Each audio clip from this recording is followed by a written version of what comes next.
നമസ്കാരം, third eye ന്യൂസിലേക്ക് സ്വാഗതം. മിഡ് സൈസ് SUVകൾക്ക് ഇന്ത്യയിൽ ഇപ്പോൾ പ്രാധാന്യം ഏറി വരികയാണല്ലോ.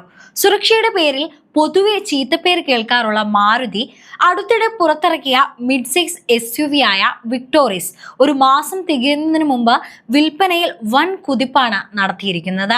സെപ്റ്റംബർ 22-ന് ലോഞ്ച് ചെയ്ത വിക്ടോറിസിന് 25,000-ലധികം ബുക്കിംഗുകളാണ് ലഭിച്ചത്. ഇതുവരെ 4,261 യൂണിറ്റുകൾ മാരുതി വിറ്റഴിച്ചു കഴിഞ്ഞു. Celerio, Spresso, Ignis, XL6, Jimny, Invicto എന്നീ മറ്റു മാരുതി മോഡലുകളേക്കാൾ വിക്ടോറിസ് വിൽപ്പനയിൽ മുന്നിലെത്തി. Maruti Grand Vitara, Hyundai Creta, Kia Seltos, Honda Elevate, ടൊയോട്ടോയുടെ ഹൈറൈഡർ എന്നിവയാണ് മാർക്കറ്റിൽ വിക്ടോറിസിന്റെ എതിരാളികൾ. പ്രാരംഭ വില 10.50 ലക്ഷം രൂപയാണ്. ഗ്ലോബൽ NCAP ക്രാഷ് ടെസ്റ്റിൽ 5 സ്റ്റാർ സുരക്ഷാ റേറ്റിംഗ് ആണ് വിക്ടോറിസ് സ്വന്തമാക്കിയത്. ഭാരത് NCAP ക്രാഷ് ടെസ്റ്റിംഗിലും 5 സ്റ്റാർ സുരക്ഷാ റേറ്റിംഗ് വിക്ടോറിസ് നേടിയിരുന്നു. ഈ സെഗ്മെന്റിൽ ഒരു കാർ നോക്കുന്നവർക്ക് വിക്ടോറിസ് ഡബിൾ ഓക്കെ ആണെന്നത് അർത്ഥം.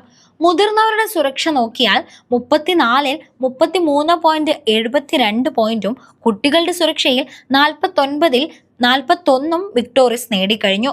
വശങ്ങളിൽ നിന്നുള്ള സുരക്ഷ നോക്കിയാൽ സൈഡ് പോൾ ഇമ്പാക്ട് ടെസ്റ്റിലും സൈഡ് മൂവബിൾ ഇൻഫോർമബിൾ ബാരിയർ ടെസ്റ്റിലും ഡ്രൈവർക്ക് നല്ല സുരക്ഷ ഈ മിഡ് സൈഡ് SUV നൽകുന്നുണ്ട്. 6 എയർ ബാഗുകളും ഇലക്ട്രോണിക് സ്റ്റെബിലിറ്റി കൺട്രോളും കൂടാതെ 27 വകഭേദങ്ങളും വിക്ടോറിസിനുണ്ട്. 10 കളർ ഓപ്ഷനുമുണ്ട്. 7 മോണോടോൺ കളർ ഓപ്ഷനും 3 ഡുവൽ ടോൺ കളർ ഓപ്ഷനുമാണ്. 3 എഞ്ചിൻ ഓപ്ഷനുകളാണുള്ളത്. 5 സീറ്റർ SUVയുടെ മാനുവൽ വേരിയന്റിന് കമ്പനി 21.18 കിലോമീറ്റർ മൈലേജ് അവകാശപ്പെടുന്നു. ഓട്ടോമാറ്റിക്കിന് 21.6 മൈലേജ്. ഓൾ ഫീൽഡ് ഡ്രൈവ് വേരിയന്റ് 19.7 മൈലേജ് നൽകുക. എന്നാൽ CNG വേരിയന്റിന് കിലോഗ്രാമിന് 27.2 മൈലേജും ലഭിക്കും. നിലവിൽ മാരുതിയുടെ ഗ്രാൻഡ് വിറ്റാരയ്ക്ക് 4,345 മില്ലിമീറ്റർ നീളമുണ്ടെങ്കിൽ വിക്ടോറിസിന് അല്പം വലിപ്പം കൂടും. 4,360 നീളം.